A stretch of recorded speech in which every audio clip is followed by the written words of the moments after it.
తెలంగాణ రాష్ట్ర building and construction workers union AITC జిల్లా మహాసభలు ఖమ్మం అర్బన్ మండలం కొత్తగూడెంలో మార్చి 1వ తారీఖు 2025 ఉదయం 10 గంటలకు మన పడాల మల్లేష్ గారి అధ్యక్షతన జరుగుతుంది. ఈ మహాసభలు జయప్రదం చేయాలని దాదాపుగా ఖమ్మం జిల్లాలో 21 మండలాలు సమావేశం మల్ల మహాసభలు జరుపుకొని మహాసభకు అందరూ సుతారి మేసులు, carpentry, painters, electricians, rod welding అందరూ కార్మికులు అందరూ హాజరవుతున్నారు.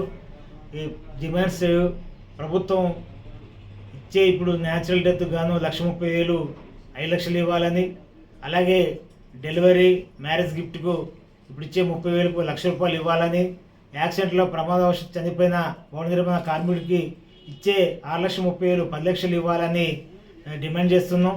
అట్లాగే ఈ నిర్ణయాల్లో భాగంగా మన ఏఐటీసీ రాష్ట్ర ప్రధాన కార్యదర్శి మారగొంది ప్రవీణ్ కుమార్ ముఖ్య అతిథిగా హాజరవుతున్నారు. అలాగే ఇక్కడ ఏఐటీసీ జిల్లా రాష్ట్ర నాయకత్వం కూడా ఇక్కడ హాజరవుతుంది.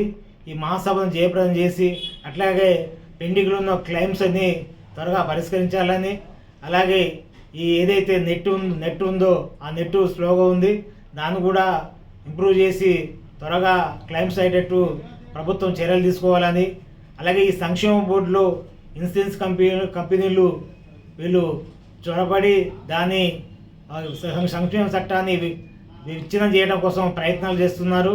దాన్ని మేము ఏఐటీసీ భవన నిర్మాణ కార్మిక సంఘం తరఫున వ్యతిరేకిస్తున్నాం. అట్లాగే ఒక్కొక్క మనిషికి ఏదో మన టెస్టులన్నీ అవన్నీ ఒక్కొక్క మనిషికి ₹2,500 తీసుకొని అవన్నీ విపరీతంగా ఇబ్బంది చేస్తున్నారు భవన నిర్మాణ కార్మికులను. అదేవిధంగా ప్రభుత్వం తగిన చర్యలు తీసుకుని ఈ మధ్యకాలంలో మన భవన నిర్మాణ కార్మికుల ఆధ్వర్యంలో మేము హైదరాబాద్ కమిషనర్ గారిని కలిసాము. అట్లాగే సీఎం దృష్టికి కూడా తీసుకొచ్చాము. అలాగే ఖమ్మంలో డీసీఎల్ గారు కూడా కలిసాము. అలాగే డీసీఎల్ గారు రేషన్ కార్డు ఉన్న వాళ్ళు అర్హులు గారు భవన నిర్మాణ కార్మికులే పనిచేసే వాళ్ళ అర్హులు అని అంటున్నారు. ఒకప్పుడు కేంద్ర ప్రభుత్వం, రాష్ట్ర ప్రభుత్వం రేషన్ కార్డు ఉన్న వాళ్ళందరూ అర్హులని కూడా చెప్పింది.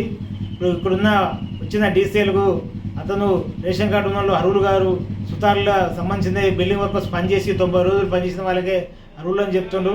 ప్రభుత్వం చొరవ తీసుకొని దీన్ని వ్యతిరేకించాలని, అట్లాగే సంక్షేమ బోర్డు ఇంకా ఇచ్చే ఒక సెస్సును 2 సెస్సుగా చేసి గవర్నమెంట్ అండర్లో ఉంచుకొని సంక్షేమ బోర్డును అభివృద్ధి పరచడంలో రాష్ట్ర ప్రభుత్వం, కేంద్ర ప్రభుత్వం పూర్తిగా సహకరించాలని కోరుకుంటున్నాం.